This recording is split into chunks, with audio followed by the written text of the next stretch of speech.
Hopefully it doesn't lose its fucking mind this time. All right, team. Welcome back to the stream again. Hopefully that wasn't too much of a disaster. Welcome back, team. Let's get after it. We got Powell coming in here in a minute. All right. We got a minute left until Jerome Powell. All right. Let's see what we get. Let's see what we're gonna get. All right, folks. Again, smack that like on the way in. Let's get those numbers back up. We got Tesla coming down. We got SPY coming down. We got a... Fucking, it's doing it again. Let's see what we get here.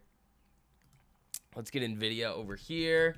We missed you. I know you missed me. I know you did for those 5 minutes or whatever the fuck it was. Nancy getting mollywopped. AMD is almost at the level. It needs another $1 for me to start being interested in it. Tesla's getting fucked. Let's check on Mara. See how Mara's doing. Still chilling. Still chilling. Still chilling. All right, folks.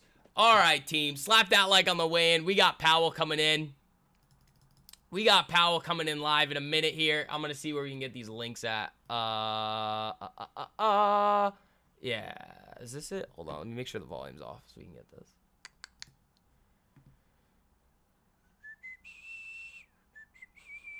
Stock market coverage. Yahoo Finance. All right, guys. Let's do it. Let's do it. Don't ever leave you again. Bro, it's way better for me to leave you for a couple minutes and fix the fucking... me going like from over here to like spawning over here randomly. Well, let's see. Now this is taking forever to load. No, that's Yahoo. Don't give a shit about this.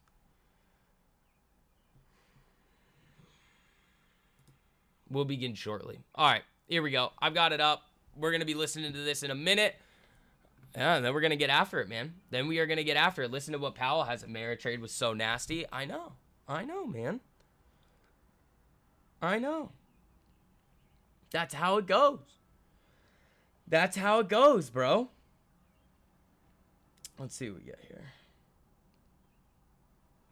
Let's see what we get here. Reiteration of committal to 2% incoming. Well, that's probably what he's going to say. He hasn't said anything yet. I've got the link up here.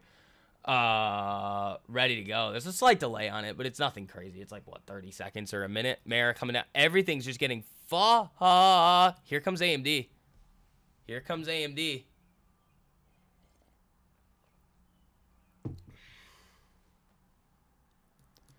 If this hits 115.50, I'm gonna start getting interested in this. Here it comes. Wow, bro. Look at this shit. SPY, knife, everything, knife. Here we go.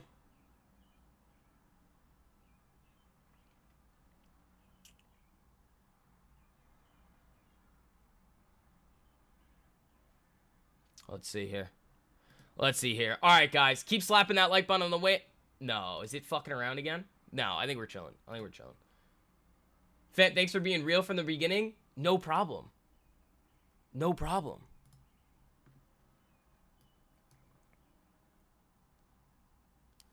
Let's see. Wait, what AMD play? What are you talking about? All right, it knifed through. This, I mean, maybe I'll give it a little bit more, but this is aggressive here. AMD looking very aggressively down. Let's see. Down 3%. That is epic. What time's Powell? Now. So they're waiting. It just says we'll begin shortly on the stream that I have up from Yahoo Finance. It's got the time on it too. It's the same deal.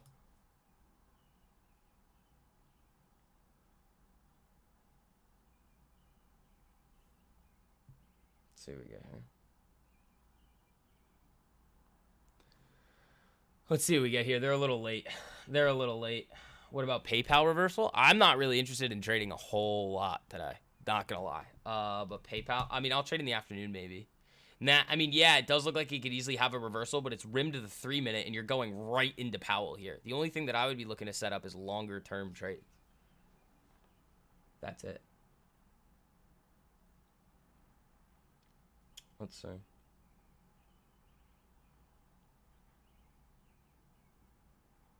Let's see what we get here.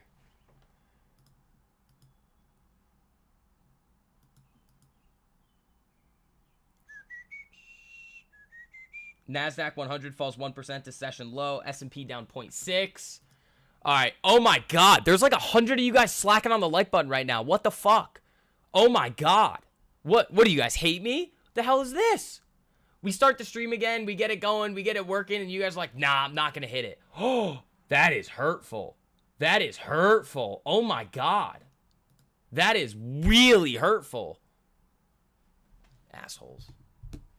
Fucking not even 50% at this point, bro. We got Powell coming in here too. Why are they taking so long? Is it live anywhere? I don't see it.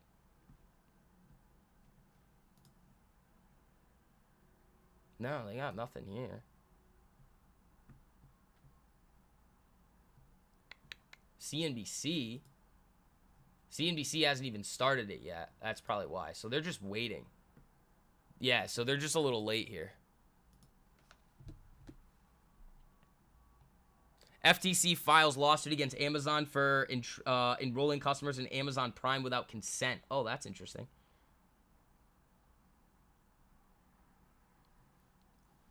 That is interesting.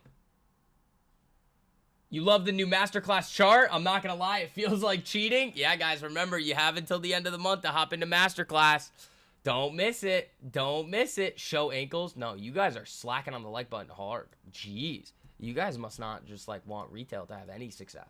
Just that you want them to listen to people that are just leading them to the slaughter. But again, here's a link for you guys to get your first month free with code GAMES to trade1348.com. There you guys go. I'll pin that to the top for all you guys lacking. All right. Yeah, we still don't have it yet. They're not live, so we'll get there eventually. Let's see. Tessie getting fucked. Everything's just getting fucked here. Spy, same deal. Nancy getting hammered, bro. Hammered. Who else did the FTC? FTC charges Amazon duped millions of customers into unknowingly enrolling in Amazon Prime. Oh, that's not good. Oh, here we go. Here we go. This hearing is titled the Federal Reserve Semi-Annual Monetary Policy Report. Not the most inventive title, but traditional. We call Humphrey Hawkins. Without objection, all members will have 5 legislative days within which to submit extraneous materials to the chair for inclusion in the record. I will note at the outset this hearing has a hard stop at 1 p.m., which we will strictly observe. The chair would further announce to committee members that the chair's intention is in the second week we return in July, we'll have a markup, and that markup will include 2 important bills. One is giving digital assets a market structure and federal regulatory remit, and the second is a federal stablecoin regime. It is the intention of the chair to have that as 2 pieces of our committee markup in the second week we return in July. I now recognize myself for 4 minutes to give an opening statement. Thank you, Chairman Powell, for joining us today. Inflation remains broad-based and persistent, 2 troubling trends the Fed expects will continue. As you said last week, the process of getting inflation back to 2% is a long way to go. So even though the Federal Open Market Committee did not recommend a rate increase at last week's meeting, it's fair to say that the Fed will continue to make additional increases in the months ahead. We'd like to hear your thinking on those matters. As the FOMC again pointed out last week, the labor market still appears tight, with Fed policymakers projecting a rise in an unemployment rate to a still low 4.1% at the end of the year. Despite pressure from the left, the Federal Reserve must remain committed to eliminating this stealth tax on American workers and families, and I urge you to continue that resolve. A few weeks ago, Congress took the first step toward getting our fiscal house in order through the Fiscal Responsibility Act. Republicans will continue fighting for sensible spending reductions to combat inflation. This stands in stark contrast to Democrats' spending spree that poured nearly $2 trillion into a supply-constrained economy that was already flush with trillions of savings provided by earlier bipartisan COVID rescue efforts. And after keeping interest rates too low for too long, the Fed was slow to address the problem. In a stunning about-face, the Fed then raised interest rates by 5 percentage points in a little over a year, the fastest spike in modern history. This approach introduced accelerated interest rate risk for which companies, workers, and families across the country were not prepared. The bank runs we saw earlier this year are an example of the consequences. Now, we're told these runs represent a systemic threat to the stability of our financial system. Add in the commercial real estate exposure facing financial institutions, and it becomes very easy to understand the mounting anxiety consumers and job creators share. And I share their anxiety as well. The rapid rise in interest rates, coupled with knock-on effects of the bank failures, have led to signs of a credit crunch across the economy. This would have a damaging impact to consumers and job creators alike. To top it off, Vice Chair for Supervision Michael Barr is undergoing a so-called holistic review of capital requirements. And something interesting that he mentioned in the press even yesterday is a new approach to stress tests that I can't quite understand. If reports are accurate, he's pursuing a massive increase in capital standards for medium and large institutions. This would limit banks' ability to lend money, exacerbating the looming credit crunch and starving families and small businesses the capital they need. Financial markets will also bear this strain as they will be forced to absorb nearly $1 trillion in new treasuries. This has led many to believe the Fed may be called on to help, perhaps through its repo or other facilities. Clearly, our economy is in a precarious position, from inflation to a potential credit crunch to substantial balance sheet risks for financial institutions. There's a great deal of uncertainty on the horizon. Uncertainty from the Fed supervision and regulation is the last thing the well-capitalized banking system needs now. Following numerous supervisory failures and a new vice chair for supervision at the Federal Reserve injecting politics into policy, it's become clear that Congress may need to again examine separating supervision and regulation out of the Fed and gaining greater oversight and control by Congress in the elected branches. With that, Mr. Chair, thank you for being here today. And the chair now recognizes the ranking member of the full committee, the gentleman from California, for 4 minutes for an opening statement. Thank you, Chairman McHenry. Chairman Powell, welcome back. First, I'd like to start by acknowledging that the Federal Reserve made the right decision to pause interest rate hikes. As you know, since last November, I've cautioned against any approach to monetary policy that ignores the Fed's maximum employment mandate and results in a recession with millions of people losing their homes and jobs. While we have had strong job growth thus far, experts contend that this trend will not persist with more rate hikes, especially in light of new challenges. For example, the recent bank failures have resulted in the banking industry further restricting credit, making it even more important for the Fed to move with caution. The progress that we have made in reducing inflation is borne out in the latest Consumer Price Index data. In fact, it's been 10 months, since the passage of the Inflation Reduction Act, and inflation has successfully been cut in half. Every single Republican member of Congress voted against the bill and chose to cozy up to the wealthy tax cheats instead of working with Democrats to bring down costs for middle-class families. However, the only way we will fully combat inflation is to address the primary driver of inflation, soaring housing costs. Congress must invest more in fair and affordable housing. Under President Biden, unemployment is also at a historic low, and job growth is on the rise. So far, there's been 29 straight months of strong job growth. In fact, a record 13 million jobs have been created since President Biden took office. Democrats are working to build on this progress and grow the middle class so that everyone can share in this economic growth. Republicans, however, just can't seem to get their house in order on the heels of almost blowing up our economy by forcing a national default. They are now picking a fight over a tiny fee of less than 1% of total housing costs, ignoring the costs home buyers are paying with 7% interest rates, appraisal fees, and title insurance. Instead, they're fighting about gas stoves. In fact, just a week ago, Republican disarray got so bad that it halted business on the House floor for the first time in 20 years. Lastly, as we continue to monitor the banking system following the recent bank failures, the Fed must act to correct the supervisory and regulatory failures identified by our committee's oversight. Committee Democrats recently introduced 11 bills, including 3 of my own, to strengthen the safety and soundness of our banking system and hold executives accountable for their misdeeds. The Senate Banking Committee is holding a markup this morning on a bipartisan bill on bank executive accountability. So I urge Chair McHenry to join us in advancing sensible reforms to strengthen our nation's banking system. With that, I yield back. Generally yields back. I now recognize the Mr. Barr, Chairman of the Subcommittee on Financial Institutions Monetary Policy, for 1 minute. We expect proposals from the Fed's Vice Chairman for Supervision that could increase capital for financial institutions as much as 20%.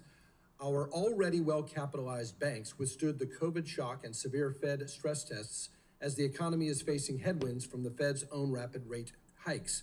Now is not the time to be engineering massive new regulatory changes or hindering regional banks, which have already been under stress. New onerous one-size-fits-all regulation by the Fed needs proper vetting and transparency. I would ask you today to commit to providing us with analysis done so far by the Fed on the Vice Chair's new proposals. I also respectfully ask that the Chairman revisit Section 1107A1 of the Dodd-Frank Act to observe that the Vice Chairman for Supervision is authorized only to develop recommendations for the board and oversee supervision and regulation. The law does not give the Vice Chair special abilities to unilaterally write his own preferred regulations. It does not say that the Vice Chair should unilaterally write public-facing book reports on bank failures or results of climate scenario experiments. Consensus is paramount. Gentleman's time has expired. We'll now recognize the Subcommittee Chair on Financial Institutions and Monetary Policy, Mr. Foster, for 1 minute. Thank you, Chair McHenry, and to Mr. Powell for being here today. In the wake of what seemed to be endless novel problems and disruption, I believe the Fed and Congress have done a reasonable job given the cards that we've been dealt. And indeed, it looks like the widely anticipated recession from the endgame of COVID disruptions, if it occurs at all, will continue to be more of a soft landing than a disaster for our economy. While there is certainly more work to be done, but in the immediate term, we can reflect with satisfaction on the historically low unemployment, 11 straight months of slowing inflation since the passage of the Inflation Reduction Act. However, I recognize that the necessary monetary policies put forth to combat inflation have not been without stress, including on the fraction of our banks that chose to ignore the Fed's clear forward guidance on that interest rate hikes were in the pipeline. We on this committee remain committed to alleviating the financial stress for everyday Americans to pay rent and get food on the table. I look forward to discussing how recent policies have performed and what else we should do going forward to ensure a strong economic rebound. Thank you, and I yield back. Today, we welcome the testimony of the Honorable Jerome H. Powell, Chair of the Board of Governors of the Federal Reserve Here we System. go. Chair Powell, we thank you for your time and being here. We'll recognize you for 5 minutes to give an oral presentation of your written testimony. Without objection, your written testimony will be made a part of the record. Chairman Powell, you're recognized. Thank you, Chairman McHenry, Ranking Member Waters, and other members of the committee. I appreciate the opportunity to present the Federal Reserve's semi-annual monetary policy report. Chairman Powell, if you'll pull the mic closer. Thanks. We at the Fed remain squarely focused on our dual mandate to promote maximum employment and stable prices for the American people. My colleagues and I understand the hardship that high inflation is causing, and we remain strongly committed to bringing inflation back down to our 2% goal. Price stability is the responsibility of the Federal Reserve, and without it, the economy does not work for anyone. In particular, without price stability, we will not achieve a sustained period of strong labor market conditions that benefit all. I will review the current economic situation before turning to monetary policy. The U.S. economy slowed significantly last year, and recent indicators suggest that economic activity has continued to expand at a modest pace. Although growth in consumer spending has picked up this year, activity in the housing sector remains weak, largely reflecting higher mortgage rates. Higher interest rates and slower output growth also appear to be weighing on business fixed investment. The labor market remains very tight. Over the first 5 months of the year, job gains averaged a robust 314,000 jobs per month. The unemployment rate moved up but remained low in May at 3.7%. There are some signs that supply and demand in the labor market are coming into better balance. The labor force participation rate has moved up in recent months, particularly for individuals aged 25 to 54. Nominal wage growth has shown some signs of easing, and job vacancies have declined so far this year. While the jobs to workers gap has narrowed, labor demand still substantially exceeds the supply of available workers. Inflation remains well above our longer run goal of 2%. Over the 12 months ending in April, total personal consumption expenditures prices rose 4.4%. Excluding the volatile food and energy categories, core PCE prices rose 4.7%. In May, the 12-month change in the CPI came in at 4.0%, and the change in the core CPI was 5.3%. Inflation has moderated somewhat since the middle of last year. Nonetheless, inflation pressures continue to run high, and the process of getting inflation back down to 2% has a long way to go.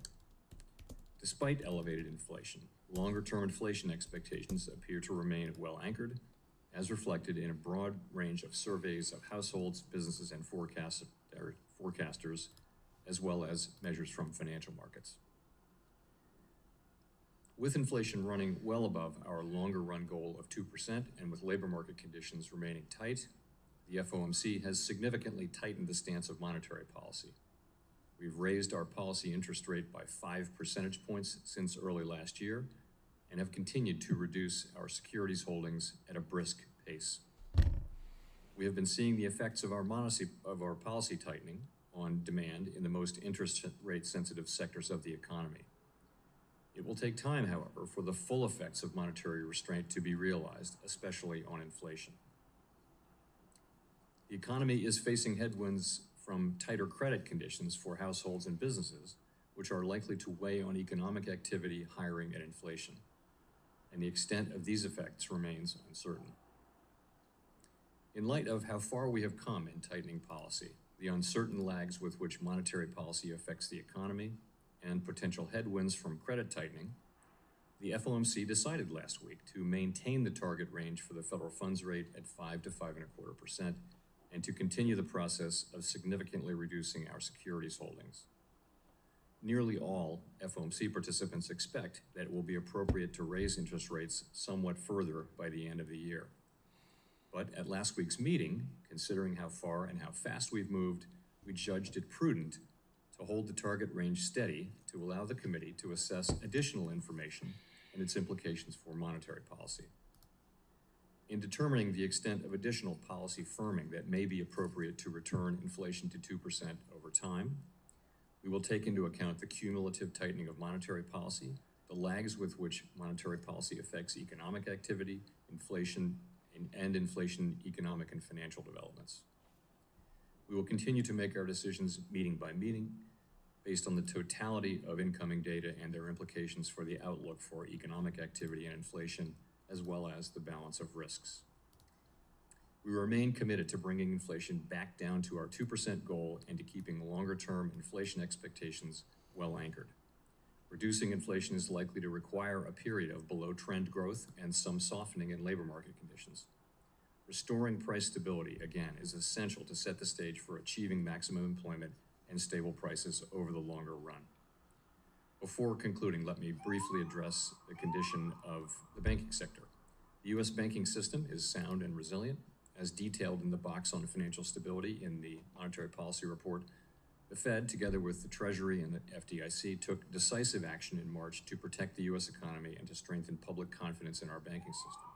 The recent bank failures, including that of Silicon Valley Bank and the resulting bank stress, have highlighted the importance of ensuring that we have the appropriate rules and supervisory practices for banks of this size. We are committed to addressing these vulnerabilities to make for a stronger and more resilient banking system. We understand that our actions affect communities, families, and businesses across the country.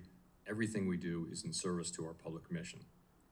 We at the Fed will do everything we can to achieve our maximum employment and price stability goals. Thank you. Thank you, Chairman. I now recognize myself for 5 minutes. Chairman Powell, as I laid out in my opening statement, inflation continues to be broad-based and persistent, both of which are concerning. Last week, the Federal Open Markets Committee decided to pause rate increases. And at the same time, the committee alluded that it would raise rates more later in the year. And so how should the FOMC's posture at the June meeting be interpreted? Will the committee continue to raise rates later this year? What's the thinking of this? What are we to understand? Thank you, Mr. Chairman. So you're right, of course. We did decide to maintain the federal funds rate at its current rate at this meeting. At the same time, participants submitted personal forecasts suggesting that almost all of them thought there would be additional hikes. And I just want to say those two things are entirely consistent. The point being that the level to which we raise rates is actually a separate question of the speed with which we move. Earlier in the process, speed was very important. It's not very important now. The sense of the summary of economic projections and the decision really is just that, given how far we've come, it may make sense to move rates higher, but to do so at a more moderate pace. That's really it. You know, we were at 75 basis points for several meetings, then we were at 50 basis points, then 50 basis points, 25 basis points at 3 consecutive meetings, and now we're moderating that pace, much as you might do if you were to be driving 75 miles an hour on the highway, then 50 miles an hour on a local highway, and then as you get closer to your destination, as you try to find that destination, you slow down even further. Okay.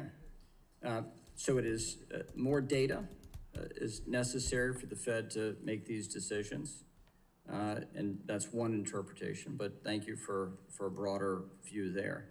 I also want a broader view on this question of the vice chair for supervision is performing his own personal holistic review of the Fed's regulatory framework for bank capital and liquidity. In an interview yesterday, he discussed some version of a new type of stress test even, striking complete confusion in his description of it. And at the same time, we have testimony from you, even from the vice chair of supervision, saying that we have a sound banking system that is well capitalized.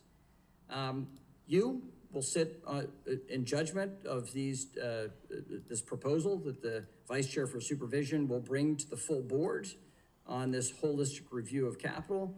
There are a lot of discussions about the amount of capital he's talking about. The concern that this is pro-cyclical at a time where our economy with higher rates is, you're measuring what's happening in the broader economy, and at the same time, we're going to have a major piece of capital required by financial institutions, which will further restrict lending. So how can you tell us to think about that, given your seat on the Open Markets Committee and as a Fed governor? How would you interpret that?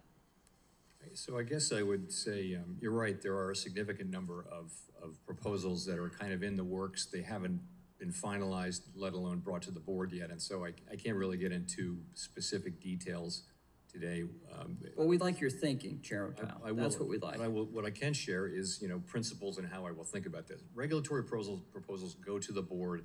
Every person on the board, that's 6 governors now, has an obligation to evaluate and vote on those, and I'm one of those people. I also chair the board. So a couple things I would point out. Just first that, I think regulation should be transparent and consistent and not too volatile, and particularly as it relates to capital requirements. I do note the central importance of capital. We want banks to be resilient to shocks. We want them to be able to lend in good and bad times. We want, in particular, the GSIBs, the 8 largest banks, to have high levels, very high levels of capital and liquidity. Indeed, we spent years raising those levels over a long period of time. And I think there's broad agreement, as you point out, that capital is strong. And, the question there will be what sorts of increases will be justified. That's what we'll be looking at. The other thing is to point out the trade-off between higher capital you know, the benefit of it, of course, is to have stronger banks that can lend and maybe survive more kinds of crisis environments. But, you know, there are costs as well. And I think it's going to be, as always, a question of weighing and balancing those costs. And that's what I'll be thinking about. The last thing I'll say about that is just we benefit from having banks of all different shapes and sizes in our system. And we want to be careful not to regulate the smaller banks to the point where really their business models are challenged for all but the largest banks. Well, this committee would expect to see a quantitative analysis of whatever the capital charge is going to be. We would expect that from the Fed, as we do from other regulators. With that, we'll now recognize the ranking member of the full committee, Ms. Waters, for 5 minutes. Thank you very much. Chair Powell, at this committee's last hearing on digital assets, my Republican colleagues proposed a stablecoin bill that would create 58 different licenses with federal regulatory approval over only 2 of the licenses. The remaining 56 licenses can be issued by each state, territory, and DC with little or no federal oversight, regulation, and enforcement. This proposal takes state preemption into a whole new level. It effectively allows every state to preempt another state. DC-based coins, for example, would be sold to individuals nationwide, and New York or North Carolina regulators could do nothing to protect their own residents, while even the Fed would be severely hamstrung in providing any oversight. I've argued that we should allow states to be part of this process, but we must have a strong, enforceable federal floor with a role for the Federal Reserve to approve and provide oversight of payment stablecoins issued by non-banks in order to ensure that consumers are protected. Such a framework is similar to our dual banking system, and it would ensure that non-banks and banks are treated the same. We should also bear in mind that payment stablecoins are a new form of currency intended to allow individuals to pay for things with them. As such, do you agree that it is important for the Fed, as our central bank, to have a chance to approve or decline any state licensed non-bank entity before it starts issuing payment stablecoins nationwide? First of all, let me say we appreciate that we've been able to offer our views on these things to your staff and also the majority staff, and we appreciate the consideration that's given to our views.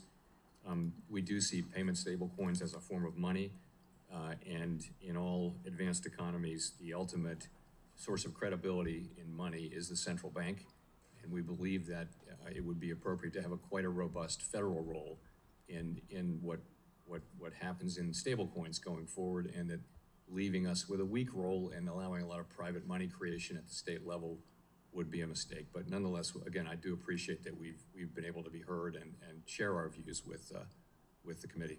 Well, thank you so very much. I am appreciative for that clear answer. The next question that I have for you is a bit unusual, but one of the reasons we push diversity is because those things that have not been discussed, issues of people of color, etc., have not been dealt with. I'm going to throw you something that you would not expect. Earlier this week, our nation celebrated Juneteenth, which Congress recognized as a national holiday for the first time since 2021. The holiday celebrates the day enslaved African Americans in Texas heard that they were free, 2.5 years after the Emancipation Proclamation was issued. To this day, Black Americans grapple with enduring racial economic inequality that has its roots in slavery, as evidenced by the Black-white gap in net worth and home ownership rates. My bill, the Federal Reserve Racial and Economic Equity Act, would require the Federal Reserve to carry out its duties in a manner that supports the elimination of racial and ethnic disparities in employment, income, wealth, and access to affordable credit. Now, The Fed has a number of duties to pursue maximum employment in the monetary policy, to supervise banks for compliance with our fair lending laws, and to ensure the Community Reinvestment Act is administered in a way that puts an end to discriminatory redlining practices by banks. Do you agree with me? And Atlanta, Federal Reserve President Raphael Bostic, among others, that the Fed has a role to play in addressing racial economic inequality as it carries out its work. Until Congress passes this bill, what steps will the Fed can you take to address racial and economic inequality? So we do consider inequality in the economy as part of our thinking about decisions, but ultimately, and those are certainly highly valuable social goals to pursue. I would say our ability to take part in addressing those issues is fairly limited. We have one federal interest rate that we set. We do try to keep in mind, as you know, not just the aggregate national level of unemployment or employment, but also that for different ethnic groups. So we take that into account, but I would think, and I think that's just part of making sure that we feel like we have all Americans in the room with us when we're making decisions on monetary policy. I will say, though, I think other agencies are better suited to address these deep issues. Thank you. We must have this continued discussion on racial equality. I yield back. The lady yields back. We'll now go to the Vice Chair, Mr. Hill of Arkansas, for 5 minutes. I thank the chairman of the committee, and Chairman Powell, great to have you back before the committee. And this morning, you've reiterated, and certainly Vice Chair Barr has reiterated a number of times, that the banking industry here in the United States is well capitalized. And in fact, capital levels have remained robust despite COVID-19, with a 20% plus unemployment rate increase and a 9% output gap. They've remained stable through government shutdowns. They've remained stable through severe stress testing. And maybe more importantly, just in the last few months, since the first week of March, you've seen strong capital come into play as we've grappled with the reality of a 40-year increase in short-term interest rates and that impact on banks. But as the chairman said, Michael Barr continues to say he wants to increase capital requirements on certain financial institutions. And in March, you testified that you said, I will do everything I can possibly do to bring people together, meaning on the Board of Governors, in consensus and have a capital framework that could be broadly supported. So to what extent have you and the other governors been involved in this so-called holistic review by Vice Chair Barr? Has he briefed the other members of the Board of Governors thus far? Yes, and we've all been briefed by staff, really, on the proposals, but as I mentioned, they're still somewhat in motion. But yes, we've been briefed. So you would say those proposals are still under consideration and that there's no final decision that's been taken by the board? No, well, no, once the proposals really do settle down and are written up, they'll come to the board for a full discussion and a vote. Has the Fed board reconstituted now the Committee on Supervision and Regulation? The membership of it? Oh, who's on that committee now? So that committee is chaired by Vice Chair Barr, and it also includes Governor Jefferson, and it includes Governor Bowman. When you look at capital in the U.S., and I look at the globally significant banks here versus other places in the world, would you say that the U.S. banks, the U.S. G-SIBs, are better capitalized than their global peers in Europe or in Asia? So we're certainly at or near the top of the league table. I think there are a couple other jurisdictions that also have broadly similar levels of capital strength, but yes, we're at the top of the league table.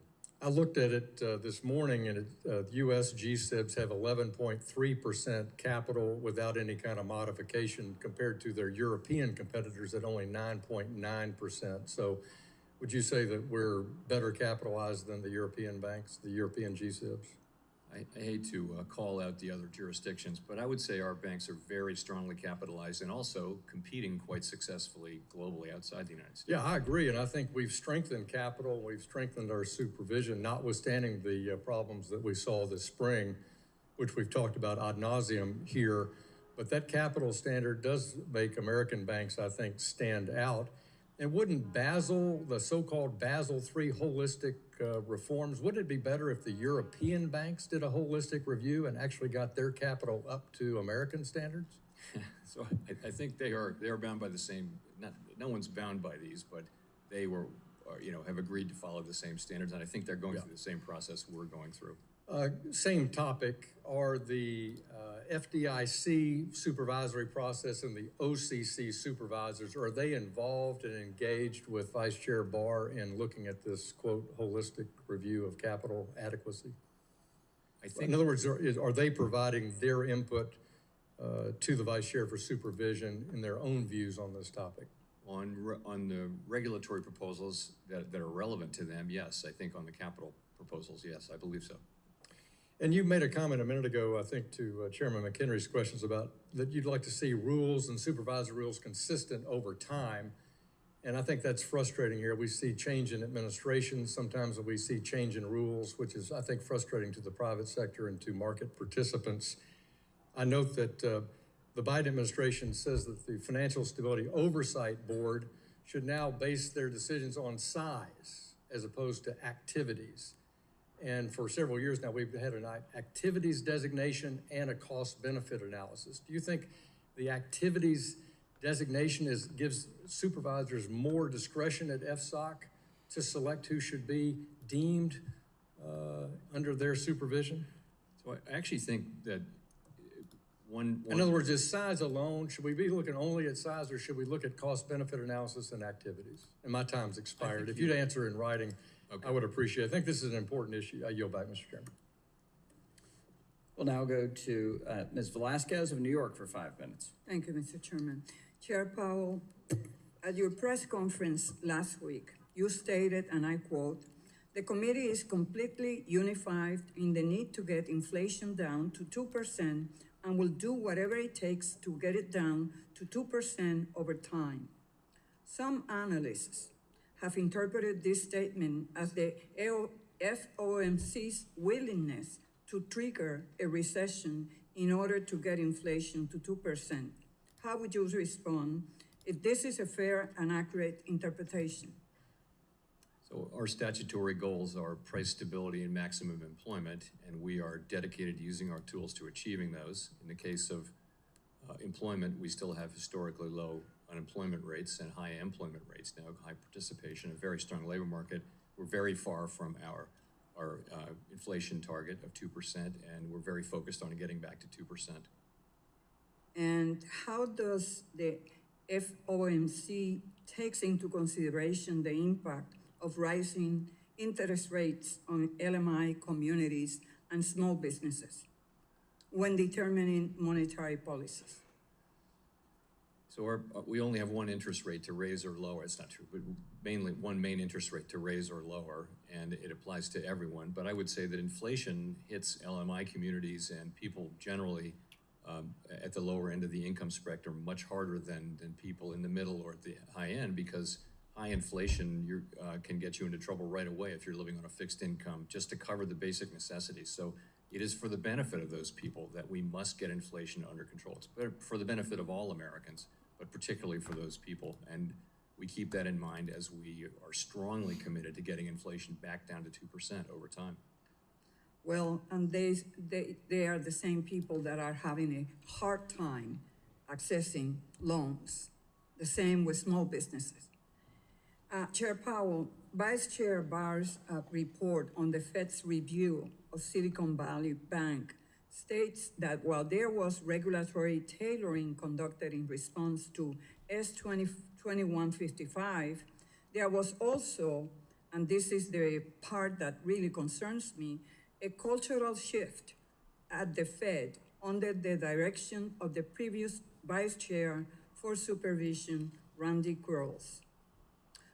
According to the report, this shift included pressure to reduce burdens on firms, meet a higher burden of proof for a supervisory conclusion, and a need to accumulate more evidence than in the past. As chair during that period, were you aware of this cultural shift and the impact it was creating? So I think we learned from the Silicon Valley failure and the others, that there is going to be a need for stronger supervision and also regulation for banks of that size. And I'm committed to learning the right lessons from this exercise and to forthrightly implementing But changes. were you aware of the cultural shift? So I can't really characterize it that way. Certainly, I was aware that we were trying to avoid excessive regulatory burden. That So is you always an disagree appropriate with thing. Chair Barr's report in that respect? I'm sure that the people who wrote the report were accurately reporting what they heard from back in the day. How often were you meeting with Vice Chair Quirrells? I reasonably frequently, we sat quite near each other. And never discussed the cultural shift? I didn't say that, but I don't remember it. The way you're describing it is not what I recall. I recall Vice Chair Quarles talking about things like focusing on the really important issues and not getting diverted into other. So the way it was described by Vice Chair Barr is not what you recall? Well, So what I had steps? no part in. I said I had no part in preparing the report. I'm confident that the staff who worked on the report reported accurately what they heard. I'm sure that that's right. So what steps did you take proactively to meet with regulatory and supervisory staff? Well, I think we're taking significant steps now. We're, as you know, under Vice Chair Barr's leadership, we're looking carefully at these events and asking ourselves, what do we need to do with supervision? And I think there is a point to be made that there are situations in which we need to be more forceful and more proactive. Not in all situations, but in some. In regulation, I think we're learning that we need to update our thinking around liquidity regulation, which was based on a certain speed of bank runs, which now looks to be outdated. My time has expired. The gentlelady's time's expired. We'll now recognize the gentleman from New York, Mr. Garbarino, for 5 minutes. Thank you, Mr. Chairman. Chairman Powell, thank you for being here. I just want to start off by asking a few yes or no questions. Was the Silicon Valley Bank failure a result of a liquidity issue? I'm sorry. Was Silicon Valley Bank failure a result of the liquidity issue? We already know this. Among other things, yes.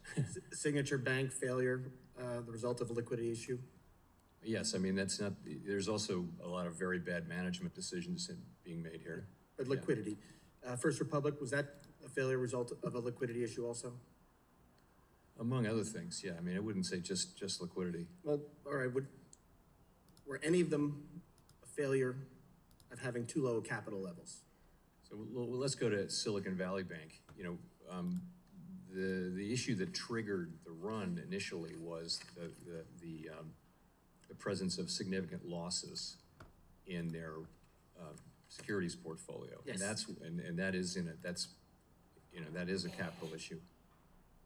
So they had too low a capital, the requirements, so what? They weren't required to, as you know, they weren't required to take that into account in their capital. But I think if you remember that what people were focusing on was these portfolio losses, and then what people weren't focusing on was the fact that they had in excess of 90% uninsured deposits, and that's what caused the run. So would increasing capital requirements for Silicon Valley Bank or any of these other banks or all banks together, would that have stopped these banks from failing? That's an unknown, it's a hypothetical, unknowable question. I think it might have helped. I think it might have helped, but How much then? Increasing it by how much would have helped? It's very hard to say. Very hard to say. I mean, clearly the main issue there was a failure of management to follow up, a failure of supervision to require them to follow up, and really the liquidity regulation was just not appropriate. We needed to have stronger regulation around liquidity and uninsured deposits.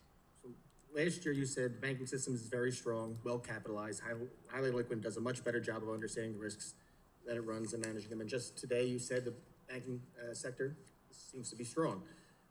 Do you still stand by those statements? I mean, just said it today. Yes. So, yep. Last month, Vice Chair Barr appeared before this committee and he agreed with you. He said overall banks have a strong capital and liquidity. Secretary Yellen has said similar things.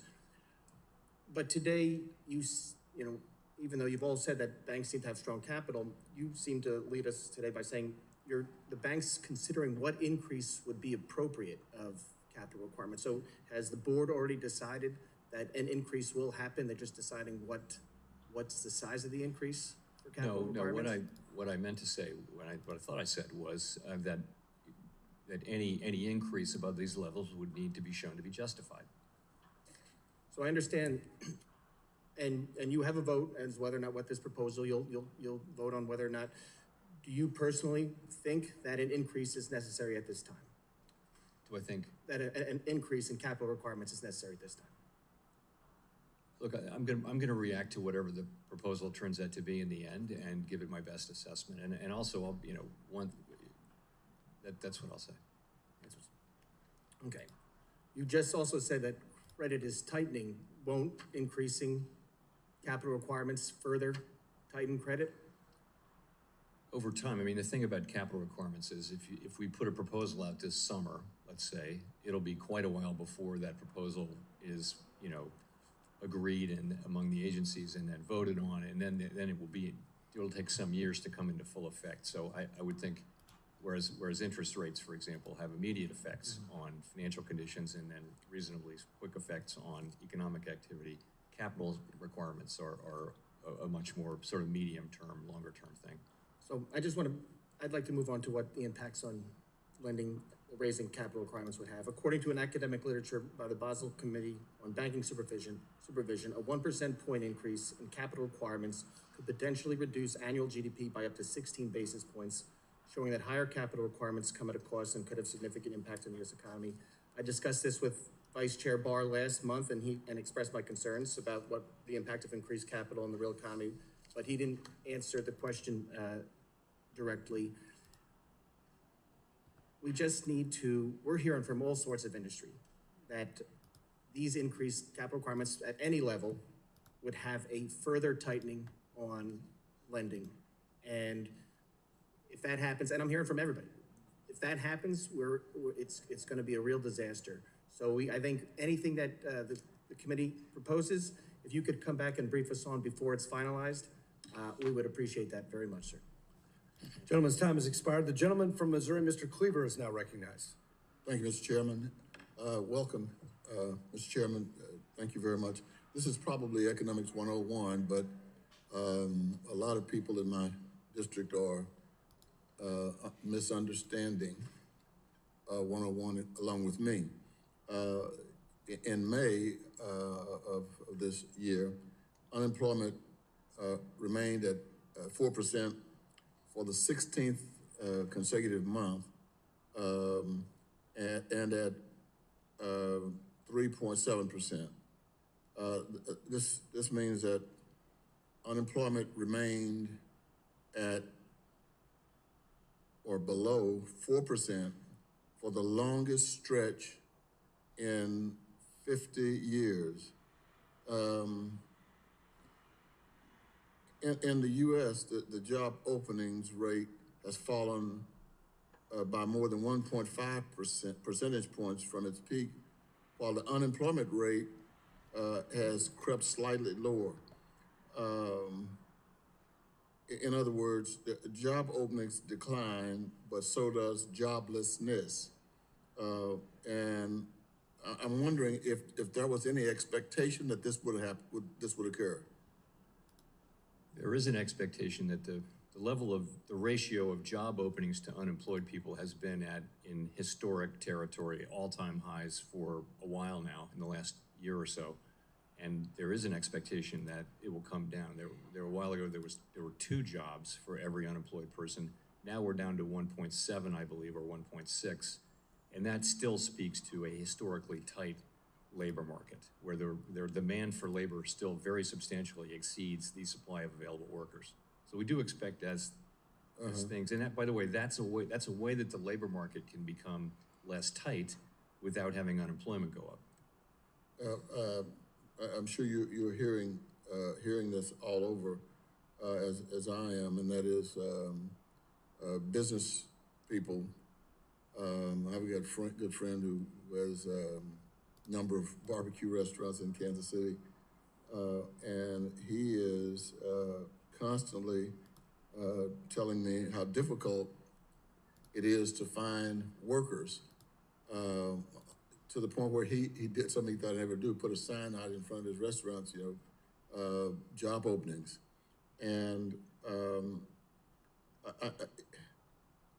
are there particular industries or sectors of the economy where we would expect this sentiment to be particularly true?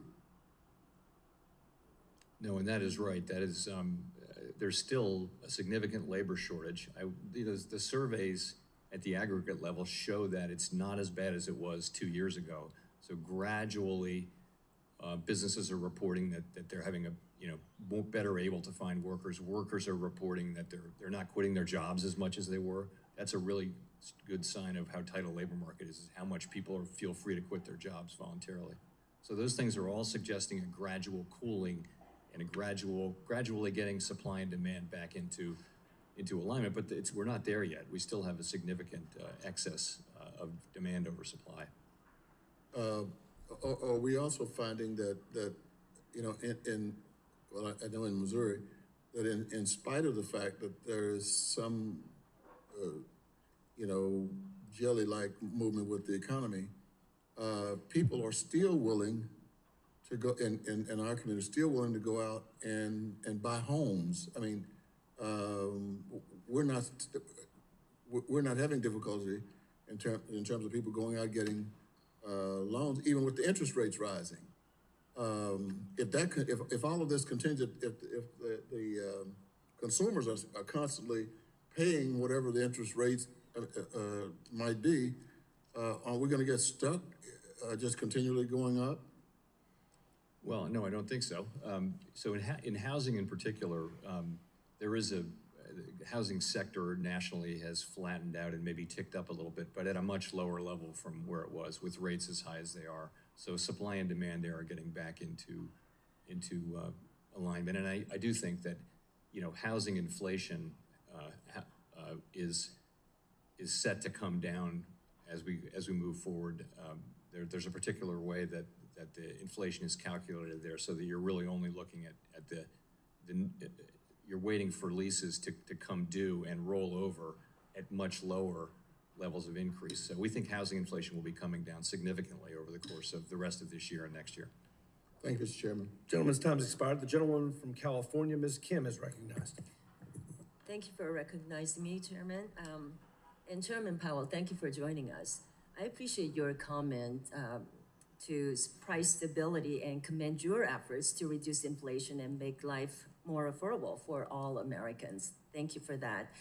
The 10,000 small businesses survey of 2,000 small businesses found that 77% were concerned about their ability to access capital. So with that in mind, do you think it's appropriate for the Federal Reserve to increase capital requirements at this time? And I know this was discussed earlier, but what specific analysis has the Fed conducted so we can determine the impact of this warrantless regulatory action on small businesses and other marginal borrowers? So with capital standards, it's always a trade-off. The more capital means a more stable, more sound, more resilient banking system, but it also at the margin can mean a little bit less credit availability, and also the price of credit can be affected. And there's no perfect way to assess that balance. Obviously, the answer is not zero capital, and it's not 100% capital, so it's somewhere in the middle. Thank you. There are estimated about 1.5 trillion of commercial real estate loans that are maturing in the next 3 years. And declining demand and the prevalence of work from home policies are putting a strain on commercial real estate market. The bulk of commercial real estate loans are held by smaller and regional banks. So is the Fed thinking about policies that could provide time for commercial real estate loans to be refinanced? And could an increase in capital requirements reduce liquidity in the commercial real estate loan market? We're very focused on the commercial real estate situation. You're right, of course, that a good portion of the commercial real estate loans are held in smaller banks. And supervisors are very much engaged with those banks. And it's particularly banks that have a high concentration. That's what we look for among the smaller banks. And there are some of those, but there's a playbook for working your way, for working your way out of these loans. And it's particularly in the office sector where, work from home is still a pretty material factor in some areas, as you know. Thank you. So the next question has to do with the board process and procedures. What are those procedures that govern consideration and potential adoption of matters like the proposals that Vice Chair Barr is, about to present to the board? So on regulation, as opposed to supervision, on regulation, the Board of Governors votes on regulatory proposals, and it's a majority vote. We now have 6 voters, so when there is a proposal, it will be briefed carefully, and then we will have we'll have a meeting, or it can be done actually virtually, and probably will be that way, as most of our meetings are, and then we have a vote. That's on supervision. It's different. Most supervisory matters are really under the authority of the Vice Chair for Supervision under the law. So most of them don't have to go to the board for a vote. So what percentage of the governors must vote in favor? Majority. The majority of them? Okay. The California governor, prior to the depositor bailout for SVB, reportedly identified that he had been in touch with the highest levels of leadership at the White House and the Treasury. The governor also on Sunday, March 12, when the bailout was announced, issued his own statement praising that action. There have also been reports that the governor and his wife, with respect to their business and perhaps other interests, may have had depositor interest in SVB. So when the Federal Reserve Board, the FDIC board, and Secretary Yellen, in consultation with the president, recommended invoking the systemic risk exception for SVB, and then decided to provide blanket insurance even on uninsured balances, did the Fed or any others, to your knowledge, perform any conflict of interest due diligence? No, I mean, we were in an emergency situation. All right, guys, there's not really much going on. It is 11, so I think that's where we're going to be wrapping up the stream for today. Again, the things are just chopping around. Spy starting to come back up. We've got a lot of things getting hit hard. Tessie getting hit hard. Rivian getting hit hard. Mara still looks good. But let's see what we get later in the day. I might take some more trades later. I didn't really do anything this morning. I mean, there was no reason to.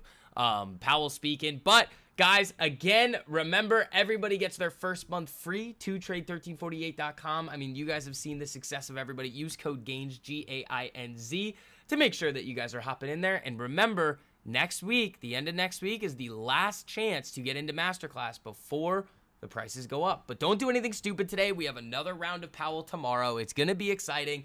But guys, I also have a really interesting video coming out for you guys later. So get ready for that. Have post notifications turned on. Peace!